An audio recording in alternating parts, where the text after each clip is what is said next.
బాలయ్య అఖండ 2 cinema కమర్షియల్గా hit అవుతుందా లేదా, ఫైనల్గా ఈ సినిమాకు ఎన్ని కోట్ల కలెక్షన్లు వచ్చే ఛాన్స్ ఉంది అన్న ప్రశ్నలకు సంబంధించిన చర్చను కాసేపు పక్కన పెడదాం. ఈ అఖండ 2 సినిమాకు సంబంధించిన ప్రీ రిలీజ్ ఈవెంట్లలోనూ, ప్రమోషనల్ కార్యక్రమాల్లోనూ, టీవీ డిబేట్లలోనూ ఎల్వి గంగాధర శాస్త్రి అనే ఓ వ్యక్తి ప్రముఖంగా కనిపిస్తూ ఉన్నారు. ప్రమోషన్స్లోనూ ఆయన మాటే గట్టిగా వినిపిస్తోంది కూడా. ఈ సినిమా రిలీజ్కు ముందు హైదరాబాద్లో జరిగిన ప్రీ రిలీజ్ ఈవెంట్లో ఈ గంగాధర శాస్త్రి గారి స్పీచ్ నెట్టింట బాగా వైరల్ అయింది. ఈ సినిమా రిలీజ్ అయిన తర్వాత కూడా పనిగట్టుకుని మరి గంగాధర శాస్త్రి గారిని టీవీ ఇంటర్వ్యూలకు తీసుకెళ్లారు. ప్రత్యేకంగా యూట్యూబ్ ఛానళ్లతో ఇంటర్వ్యూలను కూడా ఇప్పించారు. శివయ్యే దగ్గరుండి మరి బోయపాటి శ్రీనితో ఈ సినిమాను చేయించుకున్నాడంటూ గంగాధర శాస్త్రి గారు చాలా సందర్భాల్లో చెప్పుకొచ్చారు. ఇక నందమూరి బాలకృష్ణ గారి గురించి అయితే గంగాధర శాస్త్రి గారు ఇచ్చిన ఎలివేషన్లు మామూలుగా లేవు. ఇకపై బాలకృష్ణ గారిని బాలకృష్ణ స్వామిగా నేను పిలుస్తానంటూ బాలయ్యపై పొగడ్తల వర్షం కూడా కురిపించారు. ప్రీ రిలీజ్ ఈవెంట్లో ఈయన మాట్లాడిన మాటలకు, ఈయన ఇచ్చిన స్పీచ్కు, తనకు ఇచ్చిన ఆశీర్వాదాలకు బాలయ్య సైతం తన సీట్లోంచి లేచి నిలబడి మరీ చేతులెత్తి దండం పెట్టారు. అంతేకాదు టీవీ డిబేట్లలో ఈ సినిమాపై ట్రోల్స్ బాగా వస్తున్న ప్రతి సీన్కు అర్థాన్ని వివరిస్తూ తెర మీద బాలయ్య పాత్ర ఎందుకలా ప్రవర్తించింది అన్నదానికి క్లారిటీని ఇచ్చే ప్రయత్నం చేశారు. అప్పటిదాకా త్రిశూలాన్ని వాడిన అఖండ సడన్గా దాన్ని పక్కన పెట్టి ఆంజనేయ స్వామి దగ్గర ఉన్న గదను ఎందుకు తీసుకున్నాడు, అసలు శివయ్యకు ఆంజనేయ స్వామికి సంబంధం ఏంటి అంటూ నెట్టింట తెగ ట్రోల్స్ వచ్చాయి కదా. ఆ సీన్ను అలా ఎందుకు తీశారు అన్నదానికి చాలా క్లారిటీగా, క్లియర్గా శ్లోకాలతో సహా చెప్పి మరీ ఈ గంగాధర శాస్త్రి గారు అఖండ 2 సినిమాను జనాల్లోకి వెళ్లేందుకు కృషి చేస్తున్నారు. నిజానికి ఈ సినిమాకు హిందూ జనాలు కనుక వెళ్తున్నారంటే, బ్రాహ్మణ సామాజిక వర్గం నుంచి టికెట్లు తెగుతున్నాయంటే అందుకు గంగాధర శాస్త్రి గారు కూడా ఓ ప్రధాన కారణం. ఓ యాంగిల్లో చెప్పాలంటే ఈ సినిమాలో హీరోగా నడిచిన బాలయ్య గారి కంటే కూడా, ఈ సినిమా నిర్మాత కంటే కూడా ఈ గంగాధర శాస్త్రి గారే అఖండ 2 సినిమాను విపరీతంగా ప్రమోట్ చేస్తున్న తీరుతో అసలు ఈయన ఎవరు, ఈయన బ్యాక్గ్రౌండ్ ఏంటి, ఈ అఖండ 2 సినిమాతో ఈయనకు సంబంధం ఏంటి అన్న అంశాల గురించి నెట్టింట చర్చ మొదలైంది. నిజానికి ఈ సినిమాలో ఆయన నటించలేదు. కాకపోతే ఓ 2 సందర్భాల్లో బ్యాక్గ్రౌండ్లో భగవద్గీత శ్లోకాలను ఈ శాస్త్రి గారితో పాడించారు. అంతే, ఈయనకు అఖండ 2 సినిమాకు సంబంధం ఇంతే. ఈ సినిమాకు ఆయన నిర్మాత కాదు, బోయపాటి శ్రీనుతో స్నేహము లేదు, బాలయ్య గారికి బంధువు కూడా కాదు. అయినా సరే అఖండ 2 సినిమాను నెత్తిన పెట్టుకుని మరీ తెగ ప్రచారం చేయడానికి ప్రధాన కారణం ఆయనలోని భావజాలం. ఇప్పుడు కాదు, దాదాపుగా 10-15 ఏళ్ల క్రితమే నెలకు 25 లక్షల రూపాయల సంపాదన, పెద్ద వాళ్ళతో పరిచయాలను ఈజీగా పెంచుకోగల సౌలభ్యం. ఆయన చేసే పనిలో భవిష్యత్తులో ఆదాయం భారీగా పెరుగుతుంది తప్పితే తగ్గే సమస్య ఉండదు. అలాంటిది అమెరికాలో ఓ కార్యక్రమానికి వెళ్ళిన సమయంలో ఓ పెద్దాయన అన్న ఒక్క మాటతో ఆయన లైఫే మారిపోయింది. ఓ పెద్దాయన వెతుక్కుంటూ వచ్చి మరీ మీతో ఓ మాటను చెప్పాలంటూ రిక్వెస్ట్ చేస్తున్నట్టుగా కాకుండా ఆ దేవుడే ఆయన్ను ఆజ్ఞాపిస్తున్నట్టుగా మాట్లాడిన తీరు వల్ల ఆయన జీవితమే మారిపోయింది.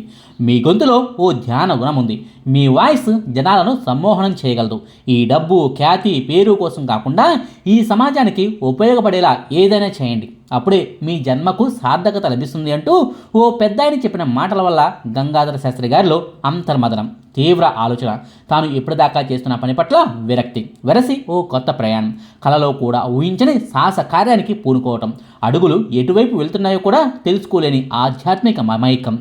హిందూ జనాలకు భగవద్గీత శ్లోకాల ద్వారా బాగా దగ్గరైన ఈ గంగాధర శాస్త్రి గారి బ్యాక్గ్రౌండ్ ఏంటి, జర్నలిస్టుగా కెరీర్ను స్టార్ట్ చేసిన ఆయన సినీ సంగీత ప్రపంచంలోకి ఎందుకు ఎంట్రీ ఇవ్వాల్సి వచ్చింది, చిరంజీవి గారి శ్రీ మంజునాథ సినిమా కోసం ఈయన చేసింది ఏంటి అన్న వివరాలను ఈ వీడియోలో క్లియర్గా చెప్పుకుందాం. ఎల్వి గంగాధర శాస్త్రి గారిది కృష్ణా జిల్లా అవనిగడ్డ. 1967 సంవత్సరం జూన్ 27వ తారీఖున కాశీ విశ్వనాథ శర్మ, శ్రీలక్ష్మి దంపతులకు ఈయన జన్మించారు. ఈయనకు ఓ తమ్ముడు కూడా ఉన్నాడు, పేరు వేణుగోపాల్ గారు. డిగ్రీ వరకు అవనిగడ్డలోనే చదువుకున్న ఆయన నాగార్జున విశ్వవిద్యాలయంలో BA పూర్తి చేశారు.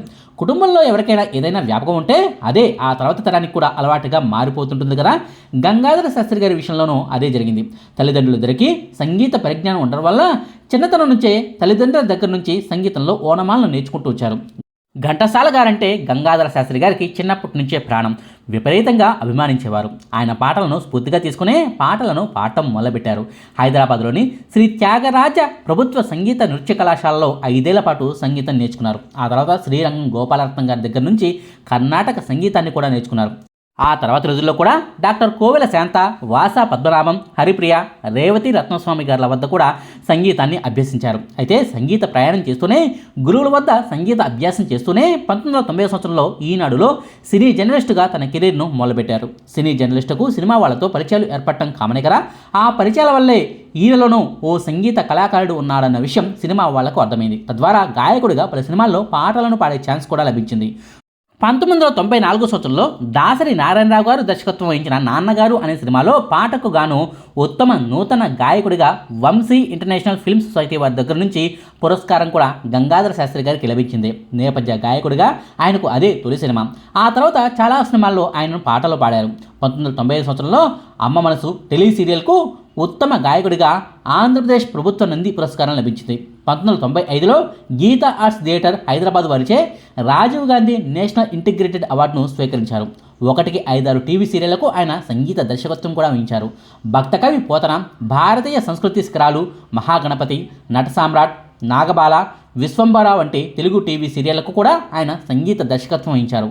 ఈనాడు, సితారా వారపత్రిక వంటి సంస్థల్లో 2002 సంవత్సరం వరకు సినీ జర్నలిస్టుగా పనిచేసిన ఆయన ఆ తర్వాత జర్నలిస్ట్ కెరీర్కు గుడ్ బై చెప్పి సంగీత దర్శకుడిగా సినీ రంగంలోనూ టీవీ సీరియల్స్ రంగంలోనూ స్థిరపడిపోయారు. నాగార్జున గారి అన్నమయ్య సినిమాలో కూడా ఆయన కొన్ని పాటలను పాడారు. 2001 సంవత్సరంలో చిరంజీవి గారు శివుడి పాత్రలో నటిస్తూ అర్జున్ భక్తుడిగా నటించిన శ్రీ మంజునాథ సినిమా విడుదలైంది కదా. ఆ సినిమాలో ఓం అక్షరాయ నమః అనే పాటను కూడా ఈయనే పాడారు. 15 ఏళ్ల క్రితమే నెలకు 25 లక్షల రూపాయలకు పైగా ఆదాయాన్ని పొందిన ఆయన జీవితం ఒకే ఒక ఘటన వల్ల మారిపోయింది. అసలు ఆ ఘటన ఏంటి, ఆ తర్వాత ఆయన జర్నీ ఎలా మారిపోయింది అన్న వివరాలను ఆయనే ఓ ఇంటర్వ్యూలో క్లారిటీగా చెప్పుకొచ్చారు. ఆ వివరాలను ఆయన మాటలోనే చెప్పుకుందాం. సంగీత విభావర్లు ఇస్తూ ఒకసారి అమెరికాలోని డల్లాస్లో పాటలు పాడాను. అక్కడ ఒక పెద్దాయన, మీ గొంతులో ఒక ధ్యాన గుణం ఉంది, సంపాదన పేరు కోసం కాకుండా సమాజానికి ఉపయోగపడేలా ఏదైనా చేయండి అన్నారు. ఊహించని ఆ వ్యాఖ్యతో దిగ్భ్రాంతికి గురయ్యాను. ఇక్కడికి తిరిగొచ్చాక కూడా ఆ మాటలు మనసులో సుడులు తిరిగాయి. భగవద్గీత గురించి ఆలోచిస్తూ ఒకరోజు సినిమా పాట రికార్డింగ్ కోసం జూబ్లీ హిల్స్లో స్టూడియోకు వెళ్తూ ఉన్నాను. సరిగ్గా అదే సమయంలో స్వామి స్వరూపానందేంద్ర గారు ఫోన్ చేశారు. ఏం చేస్తున్నారని అడిగారు. అప్రయత్నంగానే భగవద్గీతను రికార్డు చేయాలనుకుంటున్నా అనేశా. ఆయన వెంటనే శుభం అంటూ ఫిల్మ్నగర్ దేవాలయంలోనే ఉన్నాను, వచ్చి కలవండి అన్నారు. ఆ మరునాడు ఏకాదశి, మంచి రోజంటూ రికార్డింగ్కు ముహూర్తం పెట్టేశారు. ఆయన ముహూర్తం పెట్టే వరకు కేవలం అబద్ధం, ఏదో మాట వరుస కన్నది నిజం చేయాల్సి వచ్చింది. మొత్తం 700 శ్లోకాల భగవద్గీత ప్రాజెక్టు ఎన్ని లక్షలు ఎన్ని కోట్లు అవుతాయో తెలియకుండానే గుడ్డిగా రంగంలోకి దిగిపోయా. భగవద్గీత ఫౌండేషన్ను నెలకొల్పాను. అలా 2006లో మొదలైన ప్రయాణం ఇప్పటిదాకా సాగుతూనే ఉంది. 2013 సంవత్సరం చివరిలో రికార్డింగ్ మొత్తం పూర్తయింది. ఆడియో సీడీలను కూడా విడుదల చేశాను. ఈ భారీ ప్రాజెక్టు చేపట్టాక నా జీవితమే మారిపోయింది. ఒకప్పుడు నెలకు 25 లక్షలు సంపాదించేవాడిని. భగవద్గీత జ్ఞానయజ్ఞాన్ని జీవితంగా మార్చుకున్నాక సంగీత విభావర్లు, సినిమా పాటలు వదిలేసుకుని సంపాదనను పోగొట్టుకున్నాం. డబ్బులు లేక అవస్థలు పడ్డా. మునుపటి భగవద్గీత రికార్డుల్లో లాగా ఇందులో దోషాలు ఉండకూడదని, ప్రామాణికంగా నిర్దిష్టంగా ఉండాలని జాగ్రత్తలు పడ్డాను. పెద్దలు చెప్పిన తప్పులను సరిదిద్దడం కోసం మళ్లీ పాడి రికార్డింగ్ చేయాల్సి వచ్చింది. గీత గానం చేయడం మొదలుపెట్టాక ప్రతి ఒక్కరూ నన్ను కేవలం గాయకుడిగా కాకుండా సందేహాలు కూడా అడుగుతుండేసరికి బాధ్యత పెరిగింది. అప్పుడిక గీతను కూలంకషంగా అధ్యయనం చేశా. అలా ఆ లోతుల్లోకి వెళ్ళి ఆధ్యాత్మిక వాదినయ్యాను. నిజానికి మొత్తం భగవద్గీతను రికార్డుగా ఇవ్వాలనే ప్రయత్నానికి ఘంటసాల మాస్టరే ప్రేరణ. అయితే ఈ ప్రయత్నం, ఈ గానం మాస్టారుకు అనుకరణ కాదు.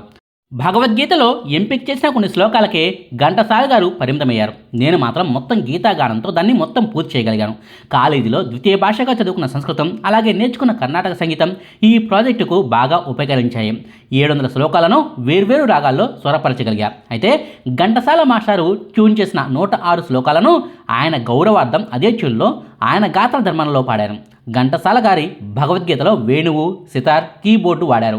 అత్యాధునిక సాంకేతిక పరిజ్ఞానంతో కంప్యూటర్ డిజిటల్ ఆడియో ఫార్మాట్లో రికార్డైన నా సంపూర్ణ భగవద్గీతలో 45 వాద్యాలు వాడాం. మొత్తం లైవ్ రికార్డింగ్. పాత్రలకు అనుగుణంగా నా కంఠాన్ని మలుచుకున్నా. Recording, sound ఎఫెక్ట్ను వినియోగించాం. దీనివల్ల కళ్ళు మూసుకొని ఇది వింటుంటే కళ్ళెదుట సినిమా చూస్తున్నట్టు అనిపిస్తుంది. ఈ క్రమంలో నా ఆరోగ్యం, సంపాదన, బంధుమిత్రులతో అనుబంధాలు అన్నీ పోగొట్టుకున్నా. ఆ 8 ఏళ్ల కాలంలో ఒత్తిడిని భరించలేక చనిపోవాలనుకున్న రోజులు ఉన్నాయి. అయితే మళ్ళీ గీతాసారమైనను ముందుకు నడిపింది. నా భార్య, పిల్లలు, తల్లిదండ్రులు వెంట నిలిచారు. క్రేజ్కి రెస్పెక్ట్కి తేడా ఉంది. మనిషి బ్రతికుండగా సక్సెస్ వల్ల వచ్చేది క్రేజ్, కానీ మన పనుల వల్ల సిద్ధాంతాల వల్ల రేపు మనం ఉన్నా లేకపోయినా జనంలో మిగిలిపోయేది రెస్పెక్ట్. ఈ ప్రాజెక్టులో అలాంటి రెస్పెక్ట్ నీకు వస్తుంది అన్న మా నాన్నగారి మాటలు నాకు శిరోధార్యమయ్యాయి. కేవలం కొద్ది లక్షల్లో పూర్తవుతుందనుకుని చేపట్టిన ఈ ప్రాజెక్టుకు దాదాపుగా 2.5 కోట్లకు పైగా ఖర్చయింది అంటూ గంగాధర శాస్త్రి గారు తన జర్నీ ఎలా ఎందుకు మారిపోయిందన్నది చెప్పుకొచ్చారు. తన లక్ష్యం నెరవేరిన తర్వాత కూడా హిందూ ధర్మ పరిరక్షణ కోసం తన వంతు కృషి చేస్తూ ఉన్నారు. భగవద్గీత ఫౌండేషన్కు చైర్మన్గా బాధ్యతలు నిర్వహిస్తూ ఉన్నారు. అభినవ ఘంటసాల అన్న బిరుదును పొందిన ఈ ఎల్వి గంగాధర శాస్త్రి గారు సినిమాల్లో హిందూ ధర్మానికి సంబంధించిన సంస్కృత శ్లోకాలను పాటలను పాడేందుకు మొగ్గు చూపుతుంటారు. ఆయా సినిమాల కంటెంట్ పరంగా కూడా సినీ రచయితలకు ఏమైనా సందేహాలు వస్తే తన వంతు సాయాన్ని చేస్తుంటారు. ఈ అఖండ 2 సినిమా స్క్రిప్ట్ కోసం కూడా గంగాధర శాస్త్రి గారు ఇచ్చిన రెఫరెన్స్లను తీసుకున్నారట. కథకు తగ్గట్టుగా ఎలాంటి శ్లోకాలను సినిమాలో పెడితే బాగుంటుందన్నది కూడా ఆయనే సజెస్ట్ చేశారట. అందుకే అఖండ 2 సినిమాపై అంత మక్కువను పెంచుకున్నారన్నమాట. సినిమాల సంగతి పక్కన పెడితే భగవద్గీత ఫౌండేషన్ ద్వారా ఆయన చేసిన సేవా కార్యక్రమాలు నిర్విరామంగా కొనసాగాలని ఈ కొత్త ముచ్చట మనస్ఫూర్తిగా కోరుకుంటుంది. ఇదండి గంగాధర శాస్త్రి గారి గురించిన వివరాలు. మీకు ఈ వీడియో నచ్చితే లైక్ చేయండి, షేర్ చేయండి. మరిన్ని ఆసక్తికరమైన వీడియోల కోసం మా కొత్త ముచ్చట ఛానల్ను సబ్స్క్రైబ్ చేయడం మాత్రం మర్చిపోకండి. Thank you.